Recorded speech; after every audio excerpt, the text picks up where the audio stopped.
apparently it's not going to do it automatically. It says you are live. 2 quarantine beards on screen. Aha, there we are. Gotcha. Okay. Yeah, I see us on both screens now, so I guess we are live. Hi.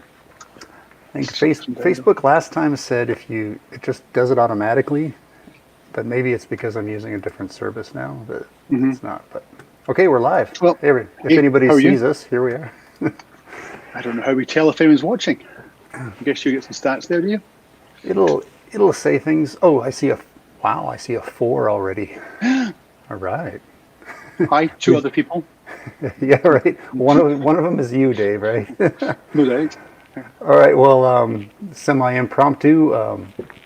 2 bearded photographers growing it for the quarantine. Just talking Semi-bearded. Yeah, I'm getting there. Yeah, you're doing better than I am. Oh well. In the natural daylight, it looks more and grayer. Jeez. I was due to get groomed before this all started, and I'm going to be in trouble. Mm-hmm. So, yeah, we wanted to get together and just talk a little bit about what we've been doing, and some kind of suggestions, and hopefully some other people will bring up some ideas for stay at home or safely getting out photos these days. And sorry, we started out just kind of talking very casually, but I'm Ron. I'm with the Photomatics team, and we're streaming, or whatever we're calling it, on Facebook Live and on YouTube Live. And YouTube will be the first time. So if you see us on YouTube, please just say something so we know we're getting it out there. And this is Dave Wilson. We go way back. Let's see, Dave, we're from 10 years now, isn't it? From Texas via, further northeast. Farther away. Is that the Highlands? No, I'm a southerner, but a lowlander. But I've actually lived in Texas longer than Scotland now. So yeah, your accent's mild. I'm more Texan than Scottish, despite the accent. Yeah. More Texan. Well, based on time. But you're in Austin, yeah? I'm in Austin. Well, outside Austin, we're kind of a rural area. Everybody can put together what that means. Kind of an oasis in Texas, right? Mm-hmm.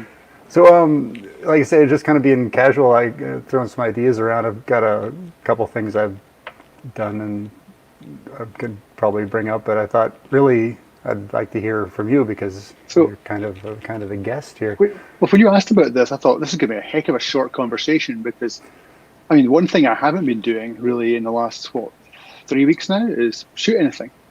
Not quite true. We've got a guy that's got some beehives in our land, and I took some pictures of Rich playing with the bees, but that really is the only time with the camera out in the last 3 weeks.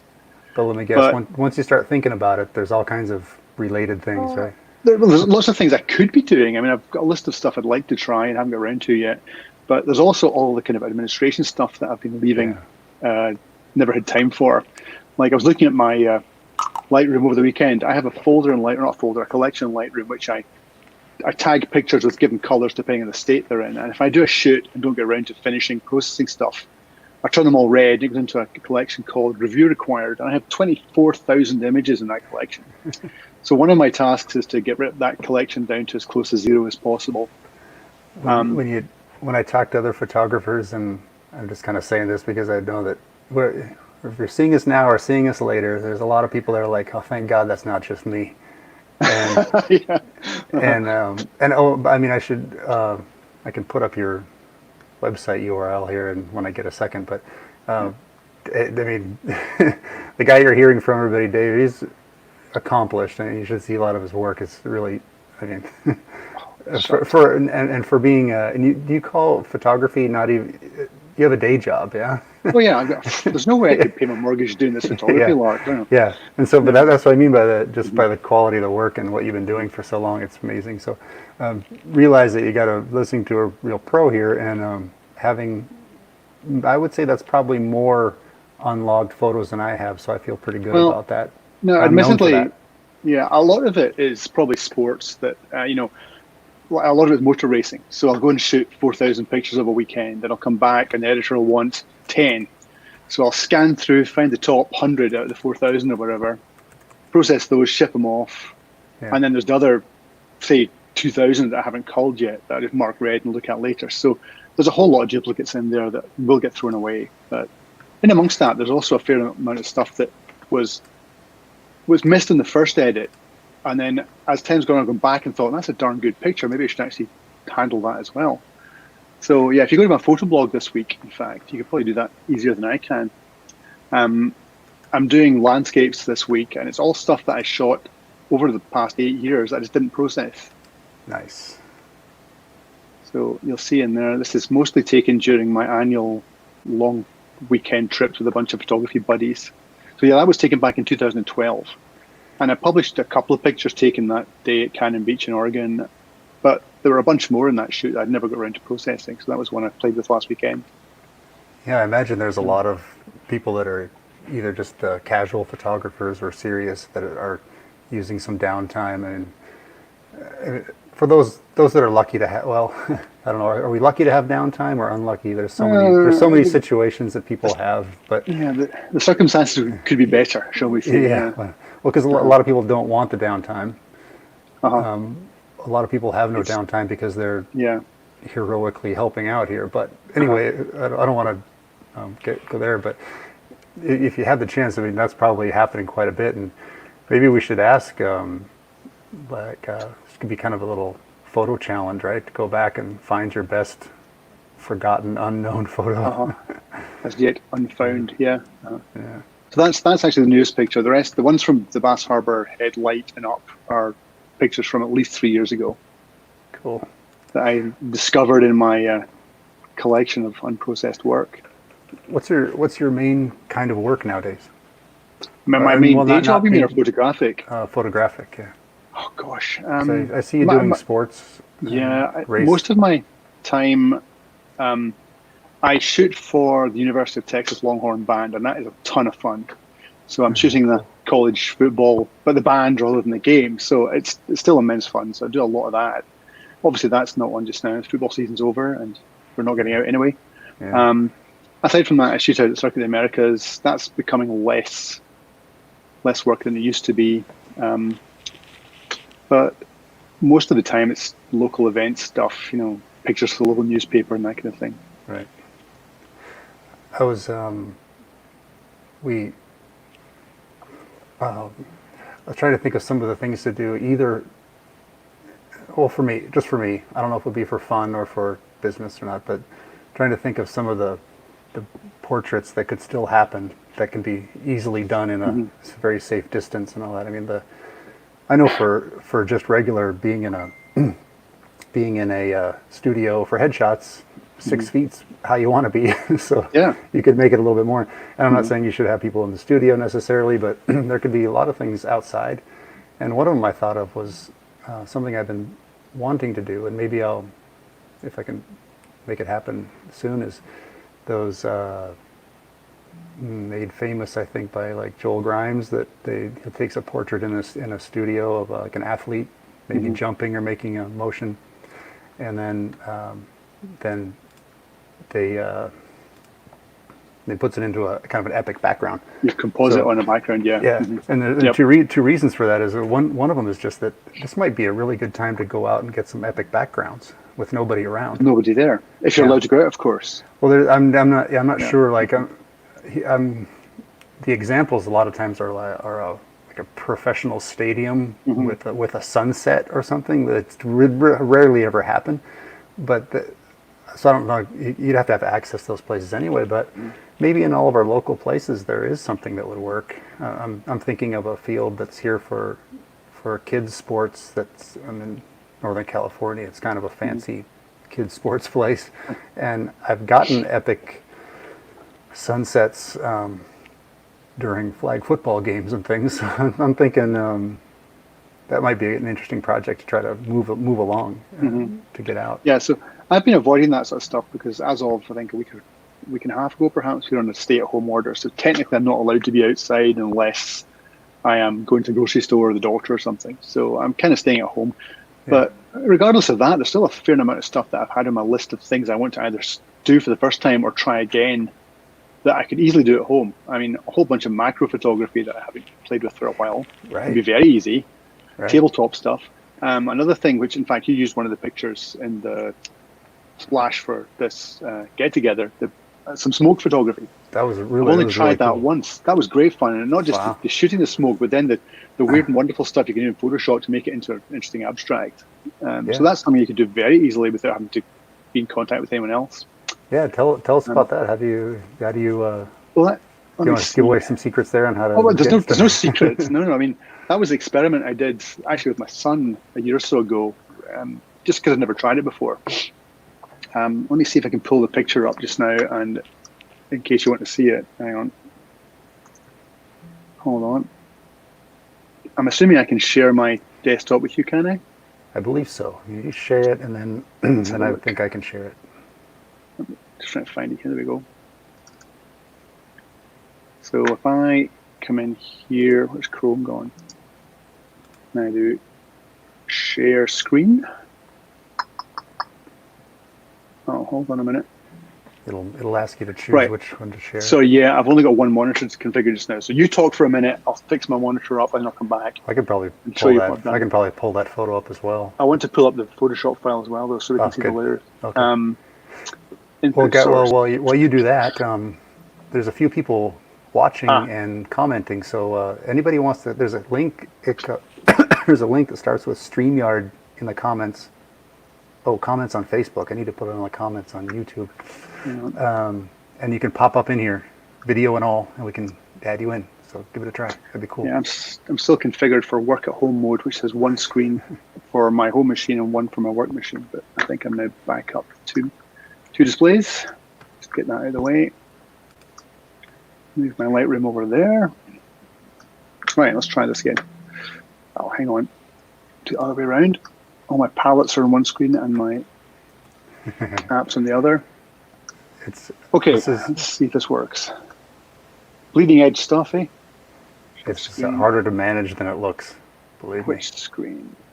Allow. Oh, hang on. I've got to tell it. I was hoping to put a comment on the YouTube channel, but Hold on. This is not working. Apparently my system is not configured to allow this app to share the screen yet. Privacy, allow Chrome. Sorry, it's going to fail. I've got to quit Chrome and restart to allow it to share the screen.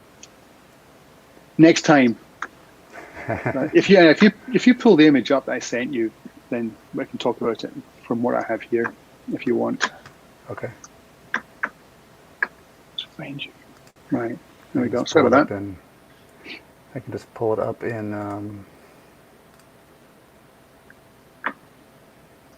Back to my layers.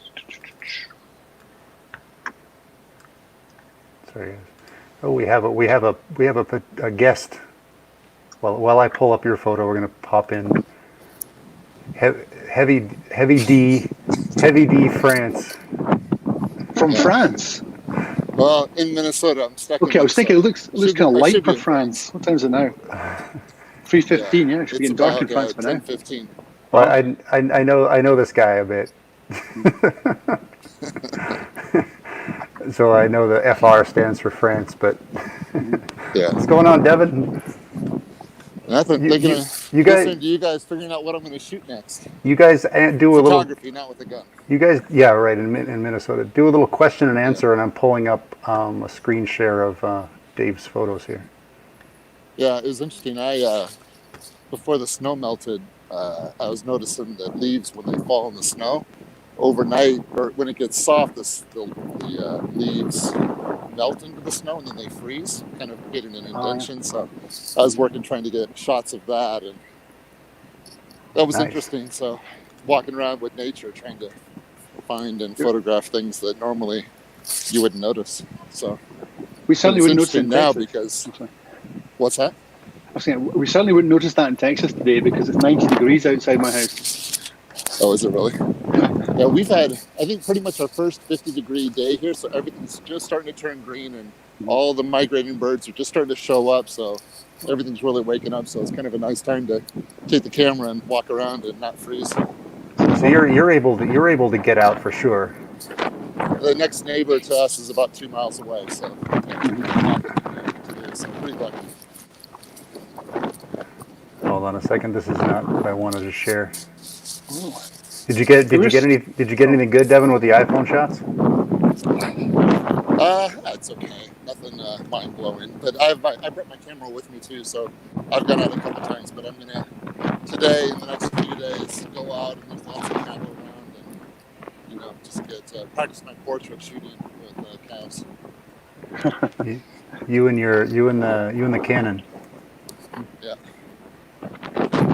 Well, I've got Dave's. Hang on a second. You're really windy, Devin. So I muted you. Hold on a second. I've got a regular photo of yours up. It doesn't have the full editing though. You can't see the layers. I can describe what we did here. So yeah. Hold on 1 second. Oh. So yeah, Devin. Before we move to his shot, you got as they say on the call-in shows. Any other thoughts? No, I'm good. I'll send to you later. I'll send you a few of the shots I've done just walking around. Yeah, cool. We'll follow up if we do other live streams. We'll follow up and see what you got. Yeah. And we can give tips and tricks. This is really cool, by the way. Okay. Cool. Thanks for calling in, man. Yep. Okay, bye. See ya. That's so cool how this works. Yeah. It's amazing. 2 miles from his nearest neighbor in the middle of, was it Wisconsin, he said? Is in Minnesota. Or Minnesota, okay. The frozen north. Yeah, they're up literally on a farm and with a huge amount of space. And well, the poor guy's, it's not a bad place to be quarantined, but he's stuck, unable to fly back really home. So. But I mean, anyway. There's worse places to be stuck, I'm sure. But sure. It's pretty cool. Tell us what you got. This is the photo I grabbed for the ad, and I made a really great banner. There's a lot of things you could do with shots like this. Yeah, I know. So this was just a fun afternoon about a year ago, as I said, and we tried to capture some smoke from a candle. And I guess incense sticks might have been better because a candle, you blow it out and you get a waft of smoke for maybe 7 or 8 seconds and it goes away. But we did that. We set up a candle against a black card behind it. So the whole thing was only a matter of maybe a foot tall. Lit the candle, tripod with the camera looking right across the top of the candle's wick. Blow the candle out, flash, 2 flashes in fact, I think, either side pointing back towards the camera but not shooting into the lens, obviously. So the smoke's backlit, and just take 5 or 6 pictures each time you blow the candle out. And then later you get into Lightroom, you've got 500 or 400 pictures, whatever, of assorted wisps. Right. Find the good ones, find the ones that are good constituent elements, and then layer some together. And this one, as far as I can tell, it was only one initial frame. I'm looking at my Photoshop here. It starts off with something I'd worked with in Lightroom, and then I mucked with it more in Photoshop. But what I did was I inverted the smoke. The smoke was white against a black background. I inverted the smoke, cleaned out some bits using the clone stamps that were kind of awkward. Oh, that's inverted. I see. Yeah, so actually the whole thing's turned 90 degrees as well. The candle heads off to the right there. Okay. Cool. But you wanted a horizontal picture, so I just took one of those and turned it around. It doesn't matter, it's abstract. And then I added a layer on top, which I just painted some primary colors on and used soft light mode, I think, to cause it to color the underlying smoke. And it just creates an interesting abstract image. Wow. And, so I like that one. That was very easy to do, and it was kind of fun. Learned some stuff in Photoshop in the process. Yeah. So you, sorry, I would go back. How did you do the color? You right, inverted, so, but then. Well, I'm looking at the so the layers here. I start off with one layer. It's difficult to. I wish I could show you, but I have a layer which I painted in a mask to mask out some crud that was around the corners. So the bottom right-hand corner, as you look at there, had some other bits of smoke in it I didn't want. Got rid of those. Then I added a layer with a curves layer. And I actually inverted the whole thing with a curves layer. So I just took a curve and then changed the linear response to invert the whole image. So rather than being bottom left to top right in the curve, response is top left to bottom right, and that just causes the whole image to invert. And then for some reason, I added a channel mixer just to screw with some of the blue. The blue channel I moved around a bit. I don't know why I did that. I wouldn't have thought to do that this way nowadays. Maybe I was just playing with channel mixer that day or something. But that skewed the blues to make them slightly more teal colored. and then another curve to pull up the contrast. A lot of the lighter smoke here was hardly visible, but with a fairly strong S-curve applied, you get a lot more contrast in the smoke. So that's the basic stuff. And then the top one was literally a layer that I took a brush, painted red, green, blue, yellow swaths on, covering the whole image, and then changed the blend mode to soft light, and that just caused it to blend in. The white stays white, the blacks get a mixture of the colors from above it. And Isn't that amazing, the things you come up with, because that's what you're playing with that day? yeah, exactly. I mean, looking at this, I just cannot understand why I used the channel mixer in that. I would not have done that today, but apparently that was what I was doing that particular day. So It's a really great shot. I love it. yeah, it's kind of fun to do. We talked a little bit about food photography the other day, just for fun, doing one of these things. I was kind of trying out the live stream, and me and this guy. I just noticed I have this ability to pop up these comments. Oh, We talked about food photography. What's up, Ganchos? ¿Qué tal, Ganchos? Hey, Devin, if you're still listening, Ty says, looks nice in Minnesota. Sorry, I'm getting distracted with this little control thing that I have. you need to have yourself an editor. Oh, hey, Phil. We were talking about Phil yesterday, weren't we? Yeah. I must have met Phil. He's a 360 guy like me, right? So yeah, I was just because I don't have a exact place to go next. I was thinking the whole idea when I said, hey, why don't we do a few live streams and be part of what's going on these days with this, just at home. Stuck at home. Yeah. If I could pull up just Dave, I would do that, but just at home. You don't want to see all me. You can see all my in the background here. Yeah. Well, I picked up. This is tripod corner over here, and Nikon gear over here, and Olympus gear over here. And well, I actually had the background set up because we were using Zoom, so I tried out the green screen background. So I was flipping around. So there's part of my time, extra time at home. I work at home quite a bit, but now I work only at home. And part of it is just trying out things that I hadn't before. And this is one of them, all the live streaming. Now I brought that up because I wanted to say, because the idea here, and that's one, I wanted to bring in other photographers with everyone's various kinds of expertise, because this is a great time to work on those things that are mysterious. For me, it's blending modes, and for other people, and that's just one of many things, but for other people, it's things that I happen to know about. Like my things are panoramic and HDR. Those are kind of what I consider myself to be the knowledgeable one on.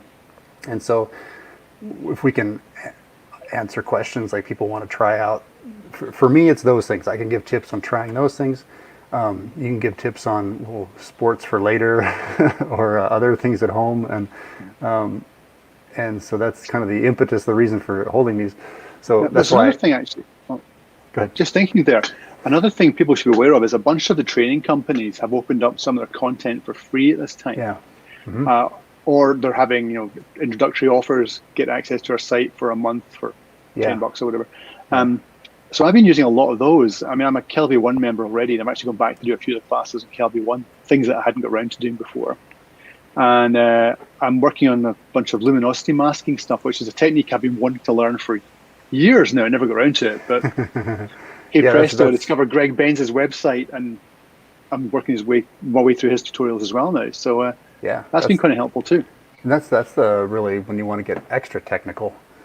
Like luminosity masking is really good for just that same kind of HDR solution, but it's mixing, just a highly more technical way of doing it.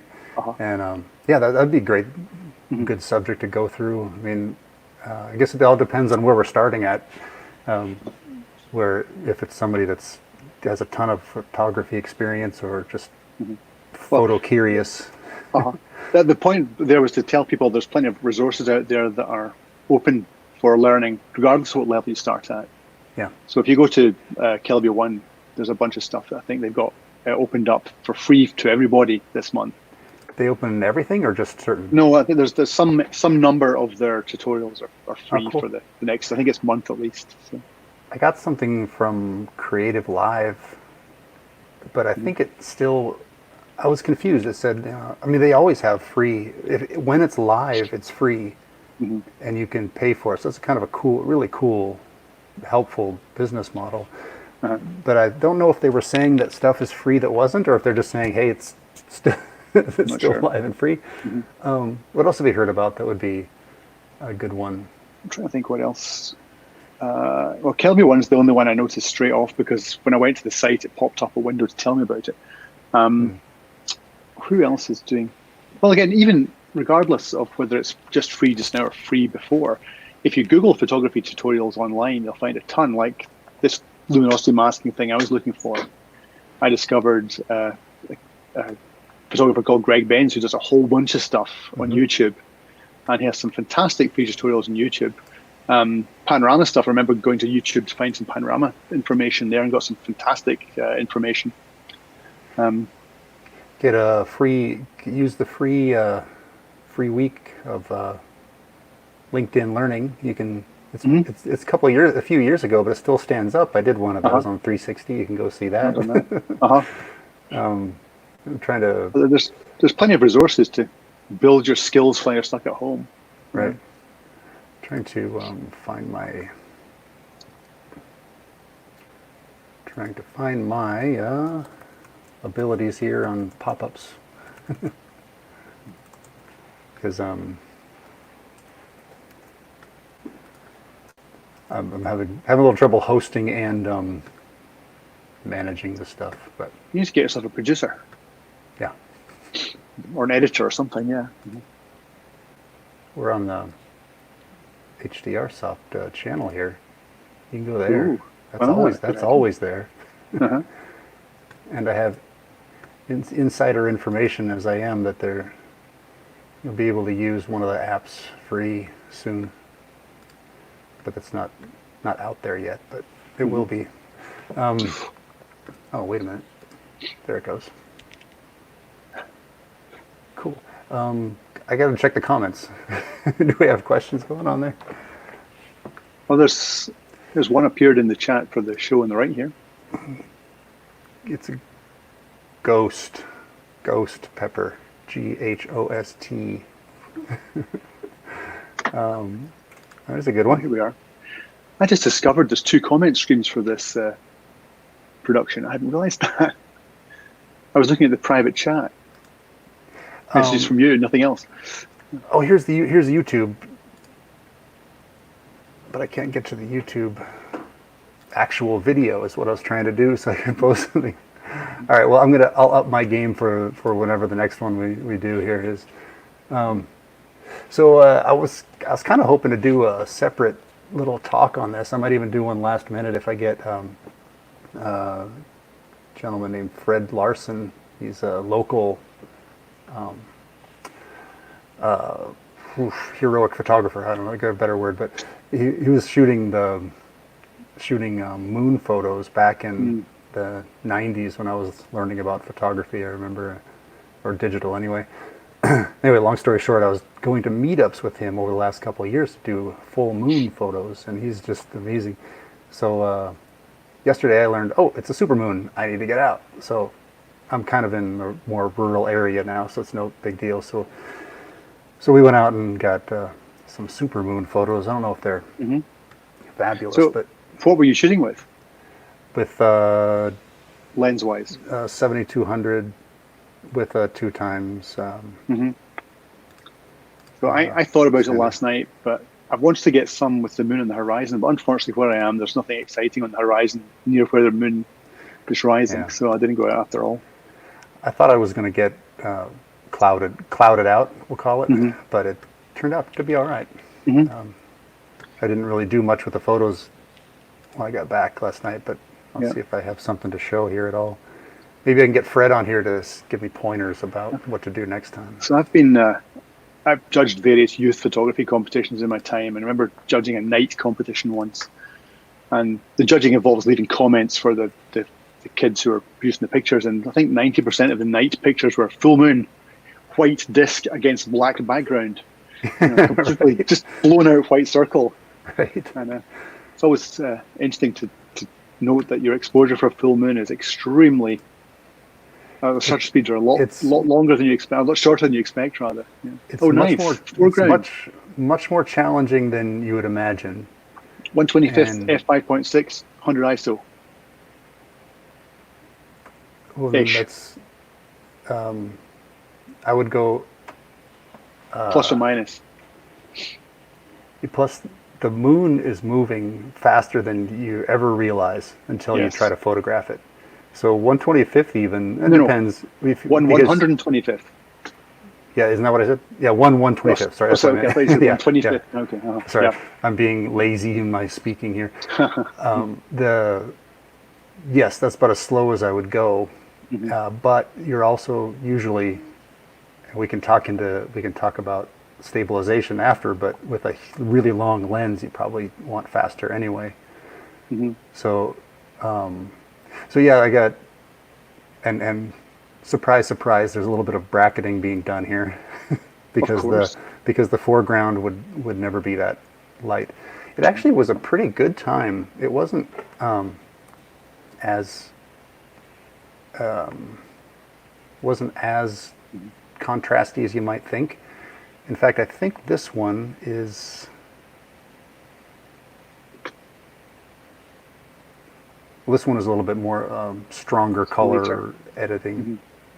And then I just did this one like it looked like it was rolling Oh, downhill yeah. to me. So, of course, if you want to get a lit picture with a full moon in it, really the only time to do it is the day before full moon, not the day of full moon. Oh, Because the moon rises about an hour before sunset, the day before full moon, so you can get a daylit scene with the full moon in it. Sneaky tricks number one. yeah. Excuse me. Well, after having been out with the Real Expert a few times, we also know that it's not. Well, of course, the weather is never completely predictable, obviously. But besides that, you don't really know until you're right there, because there's always a difference. Like just a building or a different little bit higher hill makes an enormous difference in the timing of all that. So Yeah. in fact, walking 4 feet to one side makes an enormous difference. It's crazy that.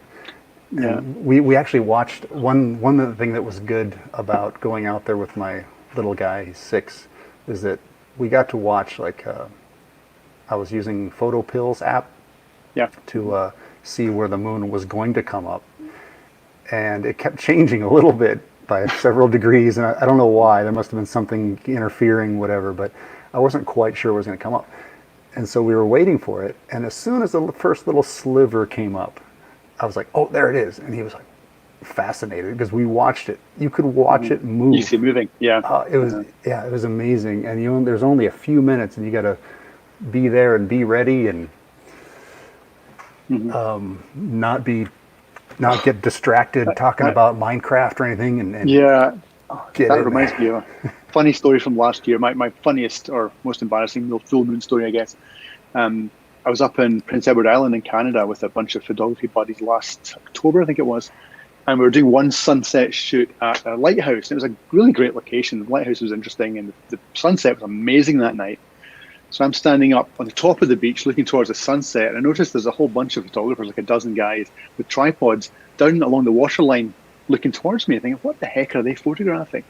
Yeah. And they're all waving, gesticulating madly. And I thought, well, I'm obviously in their shot. I'm going to get out of the way. And it wasn't that. And I basically got down there and turned around, and there's the most glorious orange full moon rising right behind the lighthouse. And I didn't even realize it was happening. I was too busy looking at the sunset. Yeah, wow. So They knew exactly where it was going to come up, didn't they? they had looked at PhotoPills or TPE beforehand and figured out what was going on. Yeah. I hadn't. So. Yeah. We went one time a couple of years ago. That photo on the screen is zero editing, so it wasn't as contrasty as you might think. But anyway, we went up to if anybody knows the area around here, San Francisco, we were in the Marin Headlands, which is there's a one of the most famous place to take a picture of the Golden Gate Bridge is just on the north side of the Golden Gate Bridge, looking back at San Francisco. And if you keep going up through the hills, it's the world famous bike ride area and everything.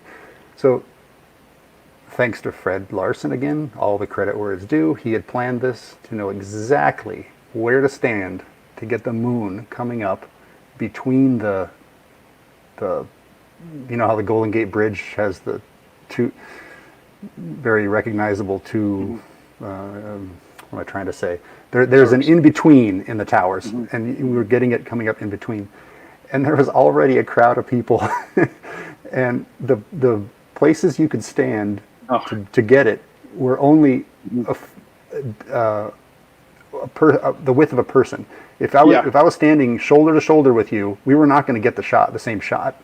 Yep. So people were lined up behind each other with different heights of tripods, and it was amazing. And I don't think I didn't get the hero shot because I think you had to get there a day before to line up or something. That's so annoying. You go off somewhere to take the iconic postcard shot and discover there's 500 people in line for it. Yeah.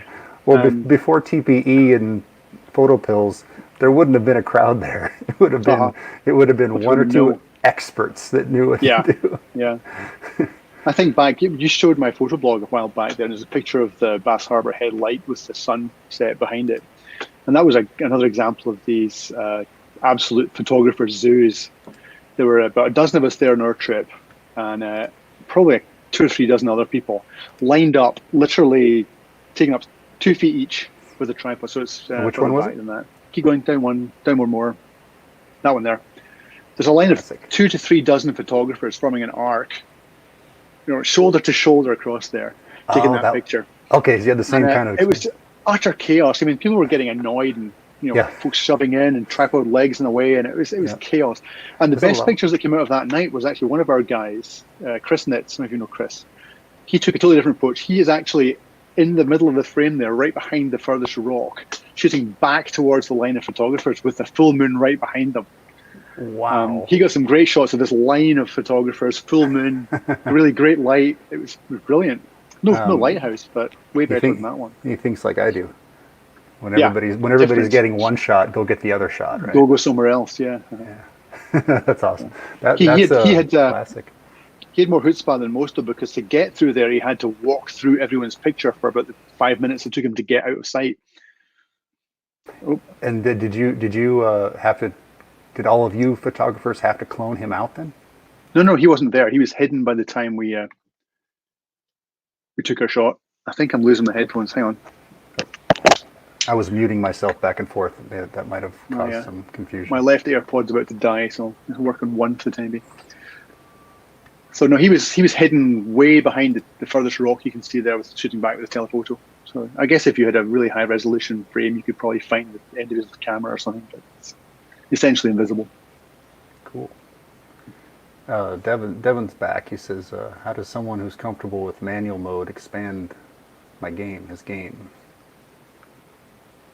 If you're already comfortable with manual mode? Take lots of pictures. Manual mode's a tool. If you're comfortable with manual mode, it proves you understand the basics, which is great, but it's still just a tool. And exercise it like a muscle, right? Just use it when you need to. Make those changes automatic and very deliberately. I started shooting in manual mode because when I was first getting into photography, you didn't have a choice. Yeah. Or rather, not true. You had a choice if you had money. The first DSLR I got, not DSLR, SLR, of course, back in the 80s, was a manual East German Praktica MTL3. It had a meter, but it was a great camera. It was an M42 screw lens, and it cost me like $75, I think, or equivalent back in the UK when I was a student. And it had a meter in it and nothing else. It was completely manual. And it was a fantastic way of learning photography, because you had no choice but to understand exposure triangles and all the rest of it. Oh, I remember I just happened to, one thing I've done lately is do a little bit of going through stuff in the garage and all that. And I found I guess it was my own first camera, not the first one I learned on, but it's a fully manual Pentax. It still has a roll of film in it. I don't know what the heck is on that roll of film, but that was what I was recalling, is that back then you didn't have any immediate feedback, so you didn't know if you got the shot right or wrong. And also, I remember rarely needing a light meter because this one didn't have a built-in light meter. I had a light meter, a handheld. Sunny 16 and all that. Yeah, I'm trying to remember, like, when I hear, like, that's one of the rules that I heard about again maybe a year or two. It came across somewhere, I don't know, somebody's talking about Sunny 16, which is the standard exposure for a typical outside daytime shot. And I know I learned it all, I knew it all, but I think I just got to know my camera so well that I just kind of knew what to set it, where to set it. And if I was wrong, I was wrong, but I don't feel like if I didn't get great shots, it wasn't because of the exposure back then. If I think back to the photos, like, I'm not saying I have a whole library of fabulous photos, but the exposure was never the problem. And it was just a natural thing I would just know. And I can't even remember how I was able to do that without any immediate feedback like now. So were you taking a bunch of very different kinds of photography in those days, or were you sticking very much to one sort of thing? Because I feel the same way, but I think back to the pictures I was taking when I was a teenager, and the majority of them were kind of outdoor landscapey stuff. Yeah, that's probably taken in decent light all the time. Like I wasn't doing a whole bunch of indoor sports and that kind of stuff where things become really tricky. You're right. I wasn't doing tricky. When it came to tricky, I remember doing some things like long exposures, nighttime stuff like that, but outside. You're right. So it was easier they were to. They were probably Hail Mary on the exposures at that point, weren't they? Kind of, but it was also a little bit mathematical. Like you could figure, you knew what the exposure was for this thing, so you could do the math and add time. And of course, you had to manually hold the remote. You know those remotes that have the cable that goes through. Yeah, I remember doing that with Devin, who was just on here with us in Seattle, up in the hills. What was that called? What's that called in Seattle? Anybody from Seattle? Cary Park. Cary Park. Oh, the great view from Cary Park. Yeah, wonderful skyline. And going to like the tunnels and getting the light, the long exposure of the cars' lights going by. But anyway, we're getting on into lots of tangents. We've been going 45 minutes. Should we, what do you think?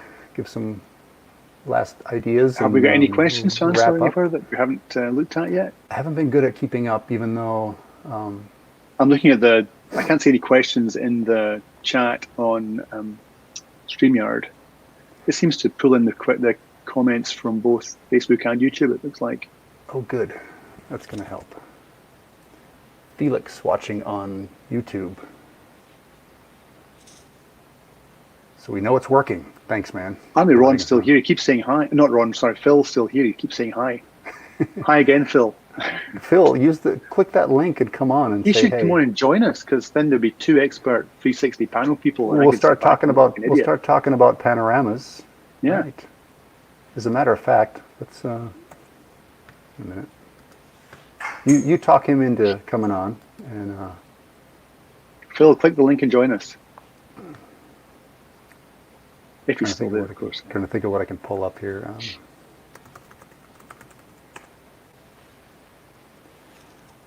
using Chrome, which is weird, so I don't have bookmarks like I normally do. I was going to show you all these pictures I've been processing in my downtime, but again, because I haven't tried the screen sharing thing, I can't do it yet. If we do it again sometime, I'll make sure Chrome's configured to allow screen sharing.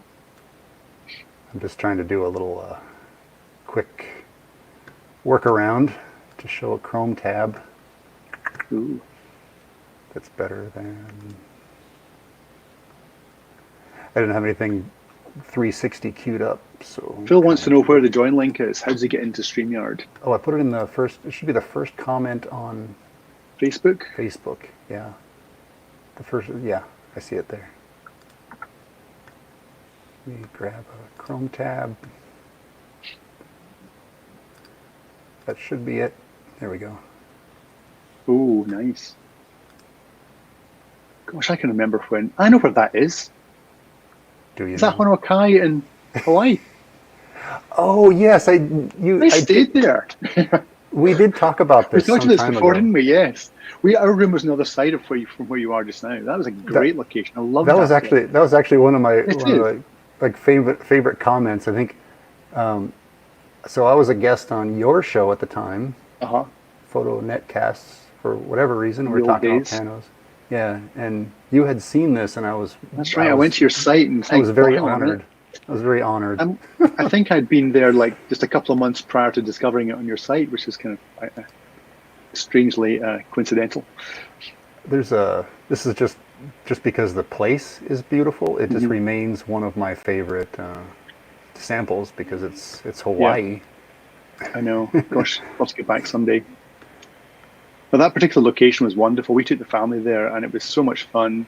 Really laid back, great apartments. Yeah, I can recommend it. I'd go back there. Yeah, I wonder what's happening with that place now. See, Phil I'm popped in willing to on. bet they're probably not open. Well, not like this month, but exactly. But Yeah. see, Phil popped in. Let's see how we go here. Hey, Uh, ex-split do we broadcaster. do we have you, Phil? You have me. Can you hear me? I can hear you very quietly. Yeah, a bit quiet. Do you have anything that you can turn up? Let me see. I've never used this before. It's base with just the exception of a practice round. This is my first time as well. Is my camera working? No. No, it No. says We're seeing a expert splash. broadcaster. It says something about either disable or enable virtual camera output, start XSplit broadcaster, but we can't see the whole frame. So.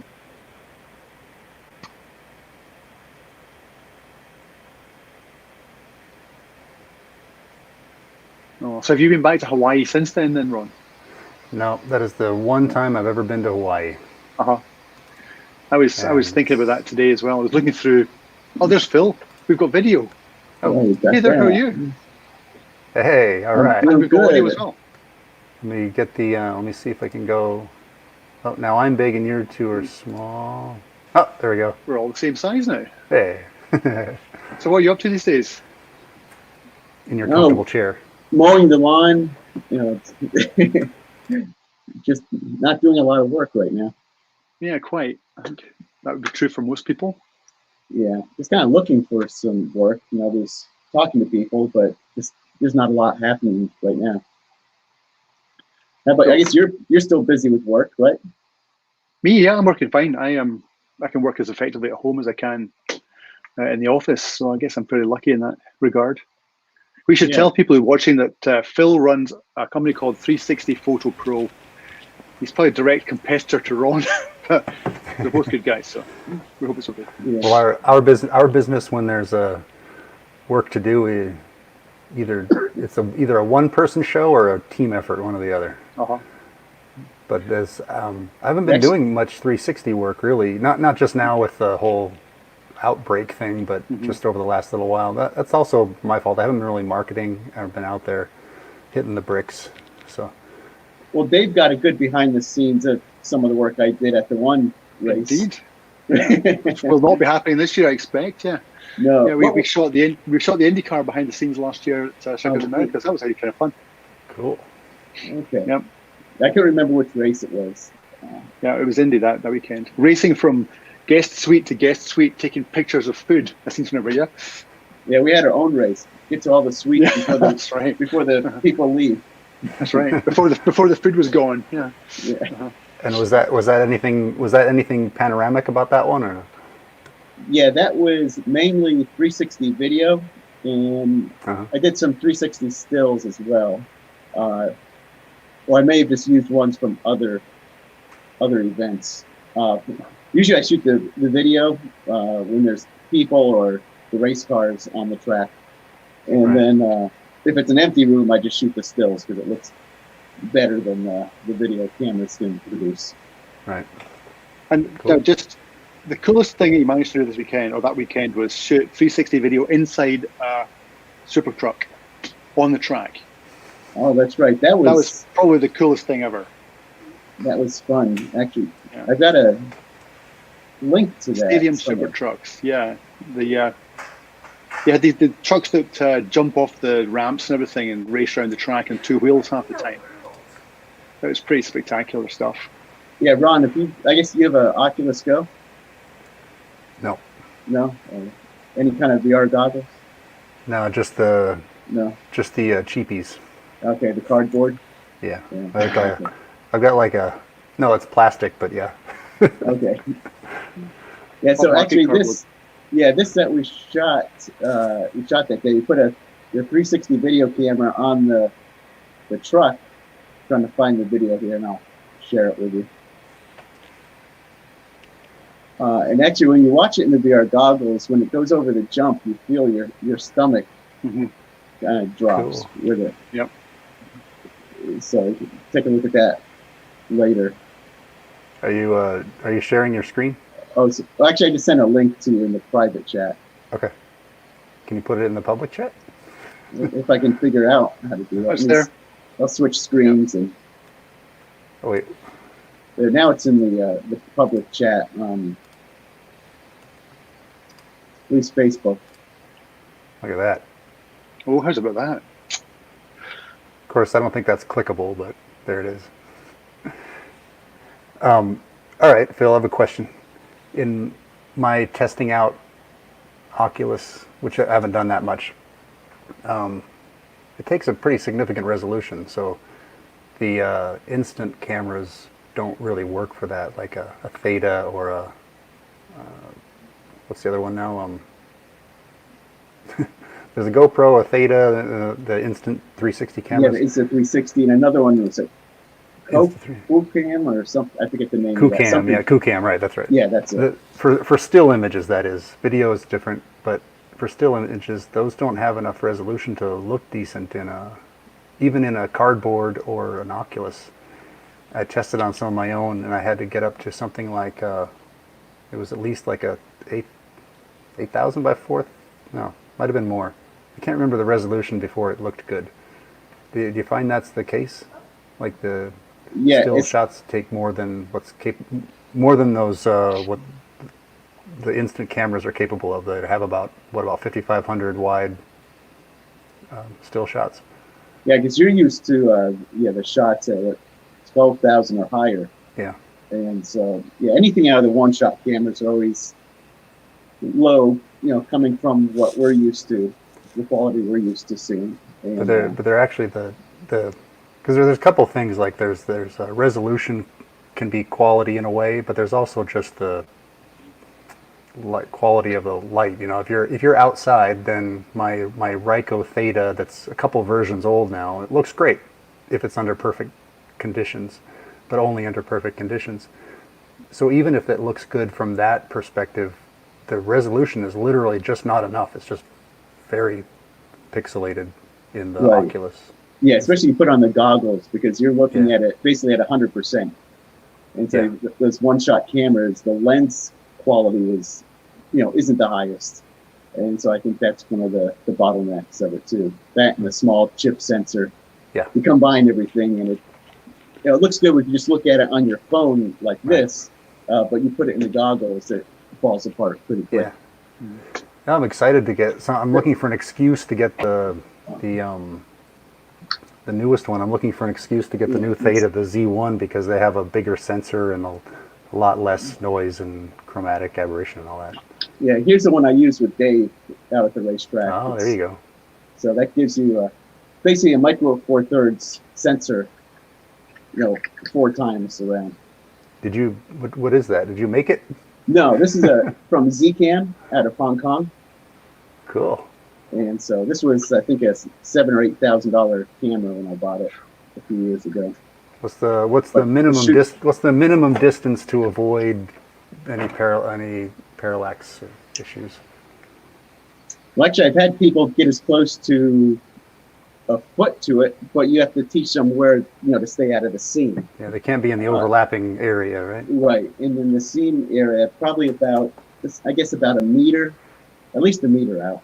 That sounds pretty good. And with If not a little those more. lenses a little bit separate. Like that's my favorite thing about the Theta, which is a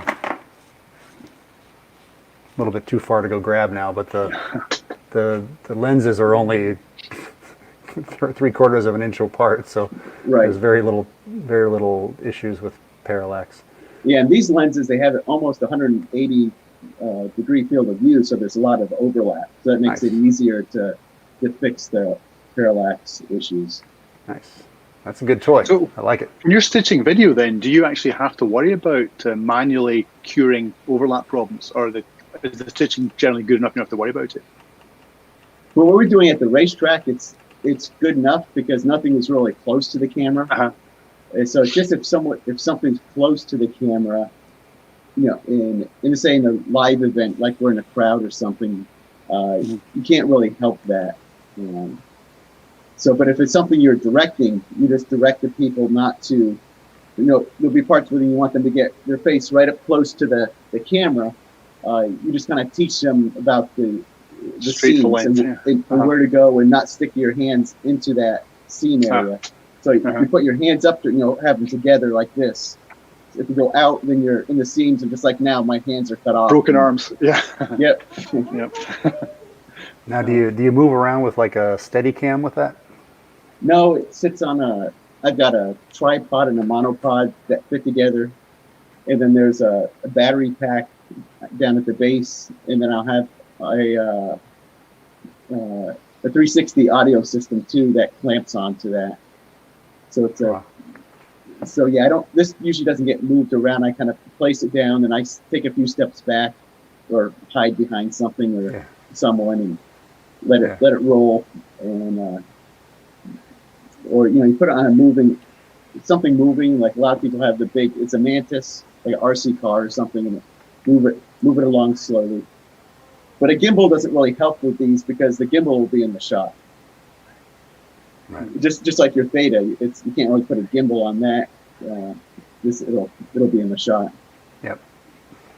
Well, that's one. If a lot of 360 video out there has the photographer in the shot as well. It's like Yes. that's one of the silly things about it is you get these really cool videos, but you're always in there unless you set it up away. stationary and leave. But and these guys doing it on vehicles or bicycles or walking through for virtual tours of houses and stuff, and that can work if you have somebody who is doing the presentation as they're walking along. But that's the hard thing to combine. Yeah. Or you hire a model to carry the camera for you. Okay. Someone that looks good. Yeah. Well, the Theta and some others have a good way of taking out its own basically selfie stick kind of thing. So if you hold it out away from you, it does a good job of taking out that stick or whatever. So if you set it up on yourself in a stationary way and move about, you can almost act like someone else is holding the camera, almost, because there's always going to be something that's a little giveaway, but only us panoramic photographers care to notice those things. So if you were able to like attach it by your belt, for instance, and have it sticking out there, you can get away with that kind of thing. Yeah, you just have to hide in the blind spot. Well, if you're walking along, say you're giving a presentation and talking about the area or the house or wherever you are, you can get away with that in a way.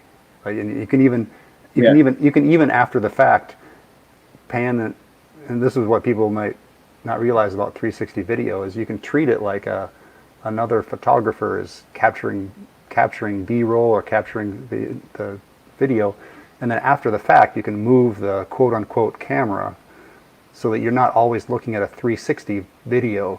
You're just looking at the video that the editor chooses. So you could be walking, let's say, through a house, and from time to time you could pan over to the person who has the camera, who could be talking about that house, and it looks like someone else is controlling the camera. It can be it can be a really great workaround for making it stepping up a video and making it look a little bit more interactive and professional. Yeah, that's the over capture you're talking about. I don't know the term. What's that? Is the term for the software? Or? Well, I think that's like the term for. So you've got the 360 video, but you're basically making a standard video, or you're exporting a standard video, and you're selecting which camera view you want to export. Right. Yeah, I didn't know the term for it. Yeah. Yeah, I think at least I know it on the GoPro cameras. I think they call that over capture in the software. That sounds right. You can tell this is not something I really do myself. I'm not really a video guy, but I have one camera and I've played with it, And then when I watch what people are doing with it, I find it fascinating. Because overcapture makes sense because you're capturing their whole 360 scene, and you choose later what to use from it. So that must be what that means.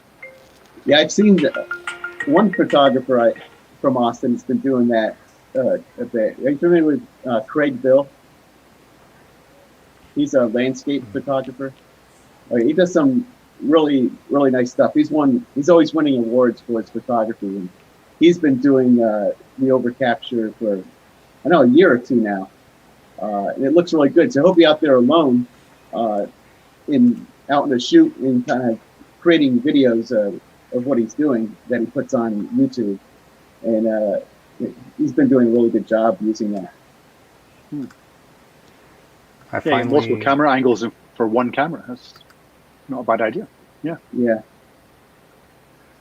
I think I can finally get this thing. Here we go. Well, there we are. Yeah. Trying to get through some tabs here and Pan it around. Yeah. yeah, here we go. So now we can. If I make this bigger, will you? How does that? There you go. That works nicely. Okay. So if anybody's wondering what we're talking about, here we go.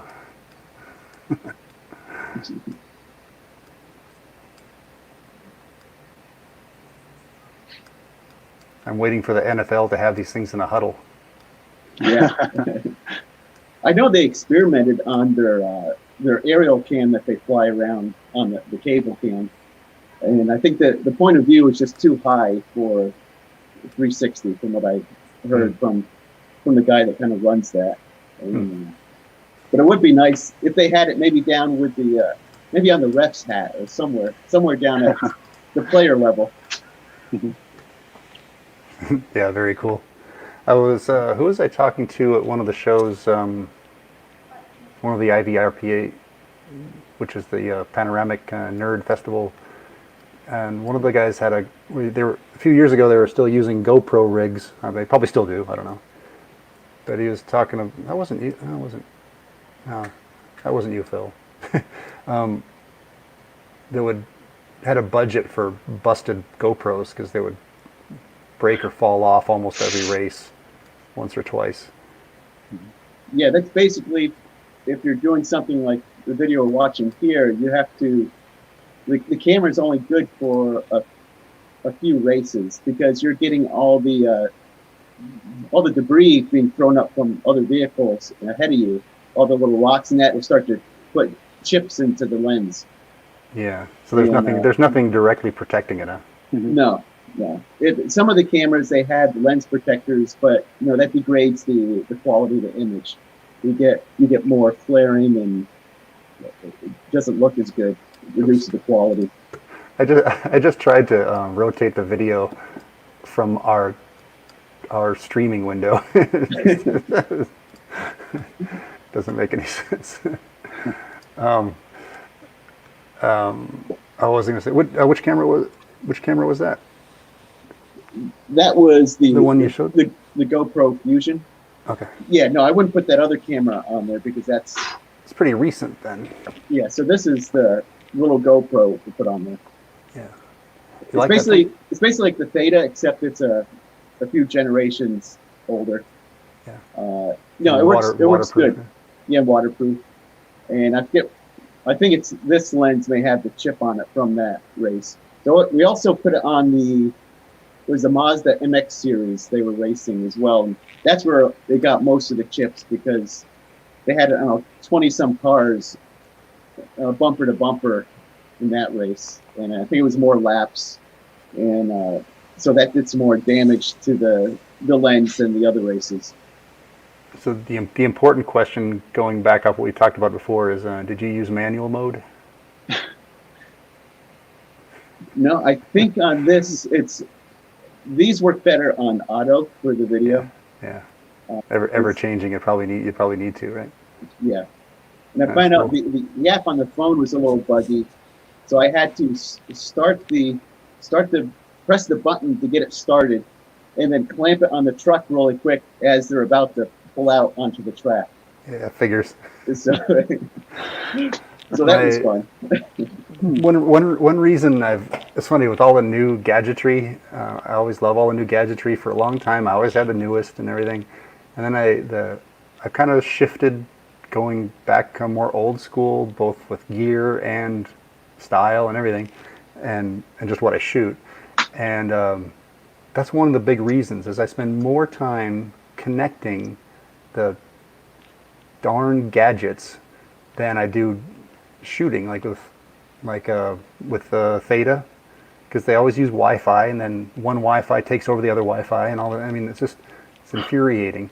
My Olympus camera it has so many amazing capabilities that I'm totally love using it. I couldn't get there fast enough when I got the camera, and it's just reconnecting, losing it. So anyway, I guess that's my little diatribe about that. That's what would happen to me is I would be all set up on the car, I'd be ready, okay, ready, set, go, and then it would be on some other Wi-Fi network or something, and it wouldn't go. So I would do what you do, I think, is manually just push go, and yeah. There's my complaint for the. I'm the guy that uses a wired remote unless I have a really other reason not to. Yeah, and well, they had practice sessions there where I got to kind of figure out what worked and what didn't work. So It always works in the practice session. Yeah, that's why the video you just watched, that was the actual race session. Where the practice sessions, they keep a little bit of a distance between each other. And after I saw how well it worked, and I found out, the app was kind of buggy because all those trucks they're streaming video back to the pit, so the area is saturated with Wi-Fi around the racetrack. Now during the practice, were they doing that during the practice session? Yeah, I think all the time. Anytime you're racing, they've got telemetry plus they're streaming video. So I think that has to do with it being buggy. Even though I was almost right next to the truck when I'm trying to hit the record button, and the app freezes up, or I think because it's not connecting well. So yeah, you don't want to rely on any Wi-Fi buttons to start rolling your video. And that's another thing. This little camera, I think it only runs for about, let's say, 50 minutes before either the battery runs down or the card fills up. So if something's delayed and they're sitting along the track for 40 minutes, then you may even miss the start if they're delayed long enough. So that's why I learned I'm almost right before they pull out on the track, they stop and line up. And soon as I start up their engines, I'm turning on the power and hit record. You have to verify it's blinking. Okay, it is recording, and then super clamp it onto that one. It was the roll bar right before they pull out, and then you have enough battery and SD card to get the shots. So you got those are the fun jobs right there. That sounds great. Yeah, those are fun. Hey, Phil, let's keep in touch. Maybe we can do one of these about 360 stuff specifically. I don't know if you were here for the beginning, but the whole idea with these is just to get a chance to, while we're all at home, get some ideas and share different styles and stuff like that. So we're going on like an hour and 10, so it's probably time to go this time, but we can set up some more. Yeah, it was good talking to you. We can either plan it ahead or we can do impromptu. I'm just streaming on the Photomatix page, and see if there's some other question. Oh, that was you. Nothing new here. What's that? Or did we lose Dave? We lost Dave. I think he went to click on. He might have clicked on the wrong button. Oh, there he's back. The live comment button that logged me out. Well, cool guys. This is fun get together. I've got again, it's the homeschooling, work from home era of our lives, and I've got a very bored little guy over there telling me it's time to get out here. So I need to get back and do some more software writing, I think, probably. Software rating? Writing. Oh, development. I thought you were giving the go ahead to get in the App Store or something. Working on something, the job that pays me enough to pay the mortgage. And to buy gear. And to buy gear, that's true, yeah. Mark Morrow, hey man. let's have you. Let's do one of you and I. Let's get together with one of these two. Let's just get everybody together on one. I think there's a max of 6 on this system, but yeah. Thanks, guys.